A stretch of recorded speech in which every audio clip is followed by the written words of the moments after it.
नमस्कार। मैं हूँ Shiv Mishra. Beyond the business के मैनेजमेंट सीरीज सफलता के 100 सूत्र यानी 100 ways of getting success in life में आपका स्वागत है। इसके नए एपिसोड के साथ मैं उपस्थित हूँ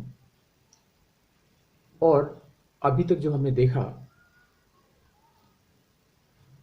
उसके आगे यानी 15 पॉइंट हम लोग देख चुके हैं जो सफलता के 100 सूत्र हैं। उनमें से जो 16th नंबर है उसमें do not hurt the core values basic principle भी है। हम सभी की कोर वैल्यूज़ होती हैं और ये कोर वैल्यूज़ हम लोगों की इतना ज़्यादा दिल के करीब होती हैं कि अगर कभी कोई इनके विरुद्ध कुछ करता है या कुछ कहता है तो हम लोग बहुत अपसेट हो जाते हैं और ऐसे में फिर हम लोगों की जो प्रोडक्टिविटी है प्रभावित होती है, कार्यक्षमता प्रभावित होती है और आप कह सकते हैं कि वो एक दिमाग में टेंशन आ जाता है और फिर आप पूरी तरीके से अपने काम पे कंसंट्रेट नहीं कर पाते हैं।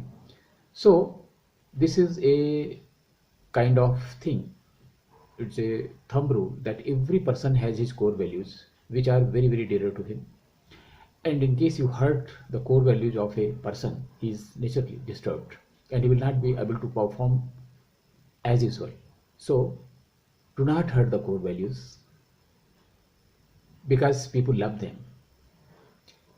And the same way हमारे ऑफिस में, कार्यालयों में, संस्थाओं में क्या होता है, ज़्यादातर एम्प्लॉई, अगर एक सर्वे को हम लोग ध्यान में रखें, लगभग 50% एम्प्लॉई जो हैं वो संस्था की जो कोर वैल्यूज़ हैं, ऑर्गेनाइजेशन की कोर वैल्यूज़ हैं, उनके बहुत नज़दीक होते हैं, उनको बहुत प्यार करते हैं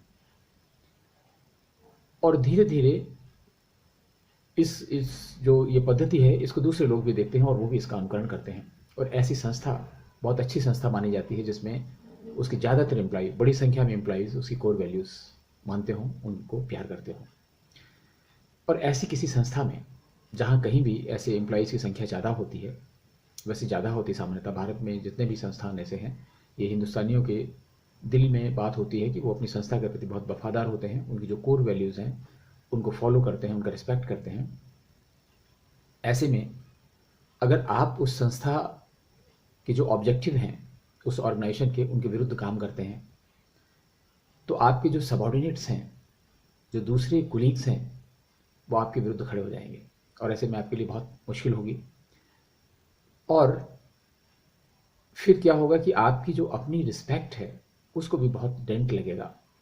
वो लोग जो आपके कुलीग हैं, जो आपके सबऑर्डिनेट्स हैं, आपके अंडर में काम करते हैं, वो भी आपका वो सम्मान नहीं करेंगे। इसलिए आप किसी की भी कोर वैल्यू को हर्ट ना करें और जो संस्था है जहाँ आप काम करते हैं, जो कंपनी है, जो ऑर्गेनाइजेशन है, उसकी कोर वैल्यू का भी ध्यान रखें। आप कोई भी ऐसा काम ना करें कि जो उनकी जो नॉन कोर वैल्यूज़ हैं, जो ऑब्जेक्टिव हैं, उसके विरोधाभासी हो, उसके विरुद्ध हो।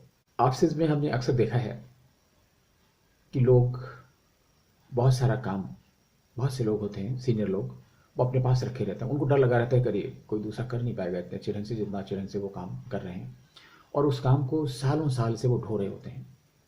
तो इस पे ही अगला पॉइंट है train, trust and transfer. Trust एक बहुत बड़ी चीज़ है। हमारे जो कुलीग्स हैं, जो हमारे सबऑर्डिनेट्स हैं, जो हमारे अंडर में काम करते हैं, वो भी सामान्य इंसान हैं, उनके पास भी आईक्यू है, उनके पास भी सोचने समझने की क्षमता है और वो भी सब कुछ कर सकते हैं जो आप कर सकते हैं। अंतर सिर्फ स्किल सेट का है। तो इसलिए उनको हम ट्रेन करें, उनको इस काबिल बनाएं कि वो इस रिस्पॉन्सिबिलिटी को शेयर कर सकें और जब वो इस काबिल हो जाएंगे तो वो काम जो उनको करना चाहिए था और जिसे अननेसेसरीली आपने अपने पास रखा है उनको हैंड ओवर करिए।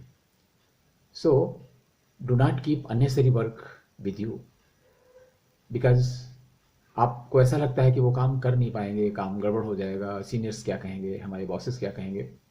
तो ये जो स्पून फीडिंग है वो बंद करिए। कई कार्यालयों में तो ये होता है कि जो छोटे कर्मचारी हैं उनका जो काम है, जो डिफाइंड वर्क है उनका, जो डेलीगेटेड वर्क उनका है, उसमें भी उनके जो सीनियर्स हैं, बड़े लोग हैं, वो हस्तक्षेप करते हैं, लाइए हम कर देते हैं और ऐसा करना चाहिए।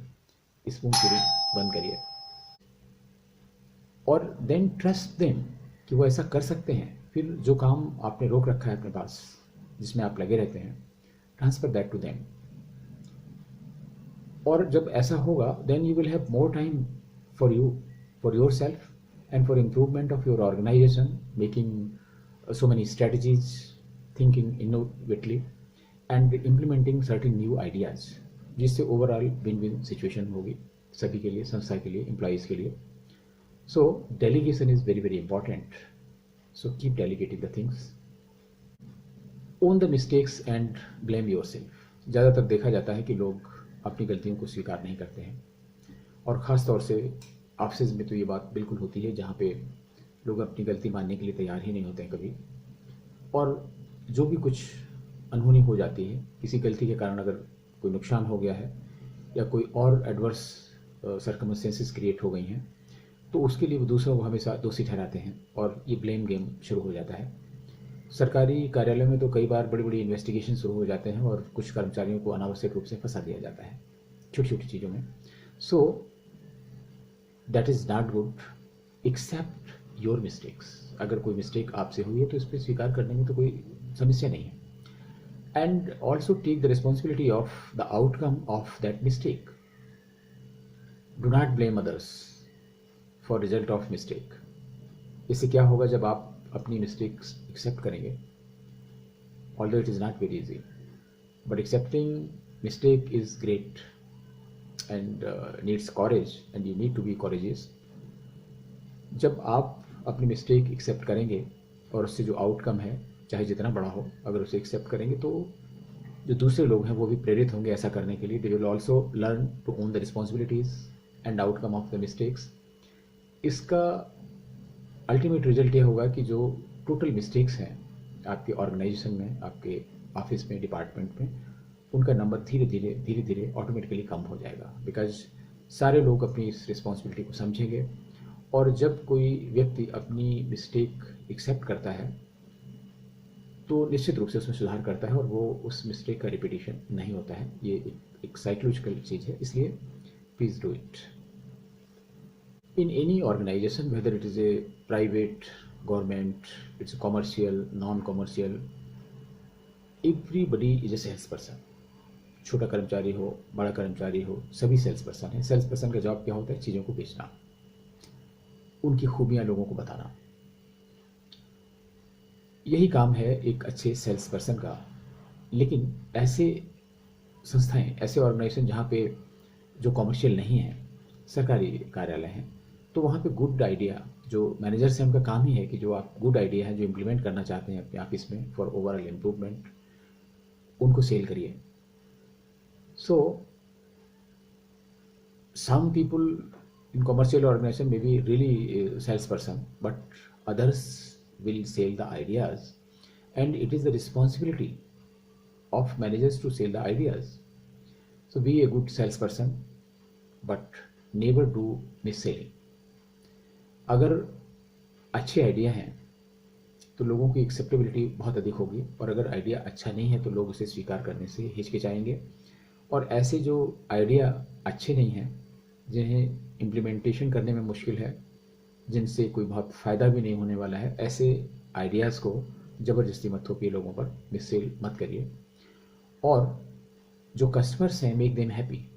और वो कस्टमर्स कोई भी हो सकते हैं. कॉमर्शियल ऑर्गेनाइजेशन हैं जो इस तरह के सेल्स आउटलेट्स हैं, उनके कस्टमर्स तो ख़रीदार हो सकते हैं, कंज्यूमर्स हो सकते हैं. बट ऐसी संस्थाएं जो कॉमर्शियल नहीं हैं, वहाँ पर आपके एम्प्लॉयज़ ही आपके कस्टमर्स हैं, जो आप की तरफ देखते हैं कि हमको कुछ बताएंगे, कैसे करें, क्या करें, कोई नया आइडिया लाएंगे, किसी समस्या का सॉल्यूशन देंगे. So make your customers happy. There is one other important thing is slackers can also perform. जो स्लैकर्स हैं, बहुत से ऐसे लोग होते हैं ऑफिस में काम नहीं करते हैं, कर सकते हैं, या तो वो आलसी होते हैं या डेलिबरेटली इस तरह का काम करते हैं कि वो जो उनको ड्यूटीज़ दी जाती हैं उनको नहीं करते हैं. ऐसे लोगों से कैसे निपटा जाए, ये एक आर्ट है. और आपको देखना है कि बगैर अपनी संस्था को, अपने डिपार्टमेंट को डिस्टर्ब किए हुए कैसे उनको समझाया जा सकता है. But definitely these slackers need to realise that they will have to perform, otherwise their life will not be comfortable.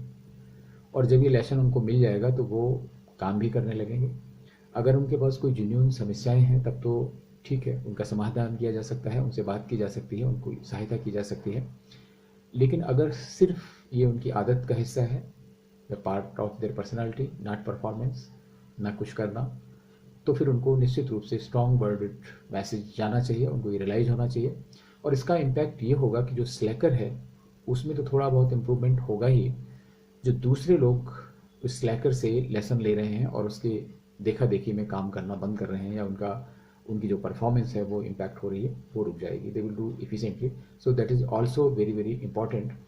हम ऐसा नहीं कर सकते हैं कि जो कर रहा है उसको और अधिक कराएं और जो नहीं कर रहा है उसको उसके हाल पे छोड़ दें, ऐसा नहीं किया जा सकता है।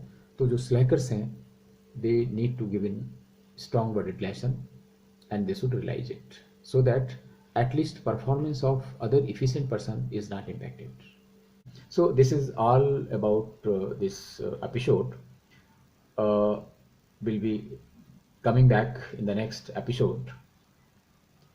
आपको इस एपिसोड में यहाँ तक जो हम लोगों ने किया है, कोशिश ये रहती है कि किसी भी एपिसोड की जो लंबाई है, समय है, बहुत ज़्यादा ना हो, इसलिए हम लोग बहुत लिमिटेड पॉइंट्स रखेंगे, 5 to 10, और इस ढंग से छोटी छोटी सीरीज़ आपके सामने आएंगे।